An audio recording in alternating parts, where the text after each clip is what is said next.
अटल बिहारी वाजपेयी कहते हैं, अभी अभी राम जन्मभूमि का मामला चल रहा है। एक विदेशी आए और कहने लगे ये राम जन्मभूमि का क्या झगड़ा है। हमने कहा इस पर विवाद हो रहा है कि श्री राम पैदा कहाँ हुए थे और जहाँ पैदा हुए वो स्थान उनके मंदिर के लिए प्रयुक्त किया जाना चाहिए कि नहीं किया जाना चाहिए। और वो बोले इंडोनेशिया से आए थे, वो मुसलमान थे और कहने लगे कि हम तो समझते थे कि राम के लिए सारे भारत में आदर होगा, सम्मान होगा। हमने कहा यह आपने कैसे समझा भाई? तो कहने लगे आप तो इंडोनेशिया आ चुके हैं, आपने देखा है इंडोनेशिया, और इंडोनेशिया में बहुत से लोगों ने इस्लाम कबूल कर लिया, मगर श्री राम को विस्मृत नहीं किया, श्री राम को भुलाया नहीं। इंडोनेशिया के पाली द्वीप में 1 महीना रामायण की लीला होती है। तो बंधुओं, अटल बिहारी वाजपेयी जी बता रहे हैं कि हमारे देश में इस बात को लेकर के संदेह है, झगड़ा है, तकलीफ है, परेशानी है, और पहले से लेकर के इस बात पर विवाद होता आया है कि राम पैदा कहाँ हुआ। और वो राम पैदा कहाँ हुआ? जमीन में, आसमान में, वाराणसी में, या हैदराबाद में, या औरंगाबाद में, या तेलंगाना में, या तमिलनाडु में, या महाराष्ट्र में, और उस सिटी का नाम, उस जगह का नाम, उस गांव का नाम क्या है?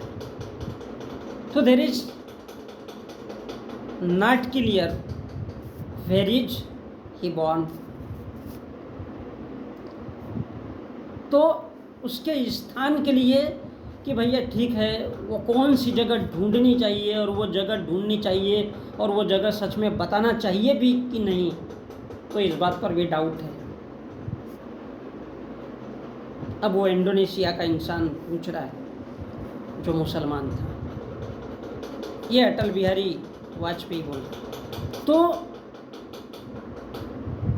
अटल बिहारी वाजपेयी के कहने का मतलब ये है कि राम सच में भारत में पैदा हुआ ही नहीं या नहीं हुआ है, ये तो उन जो खुद को रामजादे कहते हैं और मंदिर की बात करते हैं, ये तो उनको भी नहीं मालूम है कि राम कोई पुरुष था भी या नहीं था, फिर कहीं पैदा हुआ है या नहीं हुआ है, और अगर पैदा हुआ है तो उसका जन्म कहाँ डिसाइड होना है, कहाँ रखना चाहिए, साला इस बात पर झगड़ा हो रहा है। तो उस बात पर वाद विवाद होता रहा। ये एक बात हो गई। और सोचा जाए तो रामायण एक काल्पनिक ग्रंथ मात्र है, एक उपन्यास मात्र है, जो उस जमाने में पैसा कमाने के लिए लिखा गया।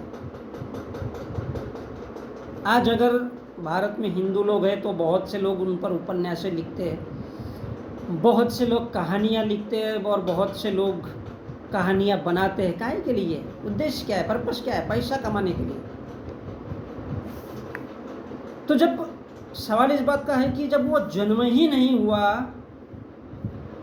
और उसको बोला जाएगा कि हाँ भैया वो यहाँ पे पैदा हुआ, कोई बोलेगा वो रामेश्वरम मंदिर में पैदा हुआ, तो वितरण तो होगा, बवाल तो होगा, झगड़ा तो होगा, मूर्खता तो होगी, पागलपन तो होगा, लोगों को मूर्ख बनाया जाएगा। तो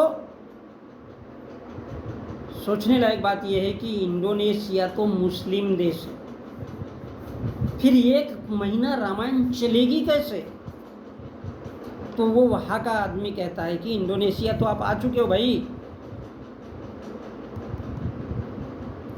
तो वो कहते हैं, अटल बिहारी जी कहते हैं कि हम तो समझते थे कि राम के लिए सारे, वो कह रहे हैं कि राम के लिए सारे भारत में आदर होगा, सम्मान होगा। तो अटल जी कहते हैं कि ये आपने कैसे समझा? तो कहने लगे कि आप तो इंडोनेशिया आ चुके, इंडोनेशिया में बहुत से लोगों ने इस्लाम स्वीकार कर लिया, मतलब मगर श्री राम को विस्मृत नहीं किया। अरे जब भैया सारे लोग मुसलमान हैं तो वो राम को कहाँ से याद करेंगे? हाँ, ये हो सकता है कि 1 महीना रामायण की लीला वो मंदिर है इसलिए लोग मान सकते हैं। अब क्या पता उस मंदिर में क्या है, कोई गए तो है नहीं, कि राम है, कि कोई बुद्ध है, कि कोई अल्लाह है। जो पाली द्वीप में 1 महीना रामायण की लीला होती है, तो जहाँ मुस्लिम बहुल्य एरिया है वहाँ पर रामायण की पूजा हो भी सकती है या नहीं, ये तो जाने के बाद ही पता चलेगा। तो बोले लोगों ने राम को विस्मृत नहीं किया, तो इसके 2 अर्थ है। हो सकता है कि भुला ही डाले होंगे, सब मुस्लिम बन गए होंगे। तो बंधुओं, आज का बीता हुआ कल के लिए इतिहास बनता है, और ये हमारे देश के नेता है जिनको इस देश की जनता से, इस देश के लोगों से कोई लेना देना नहीं होता है। वो सिर्फ और सिर्फ धर्म, मजहब और वितंड, आतंक, नक्सल, इस पर जीते हैं।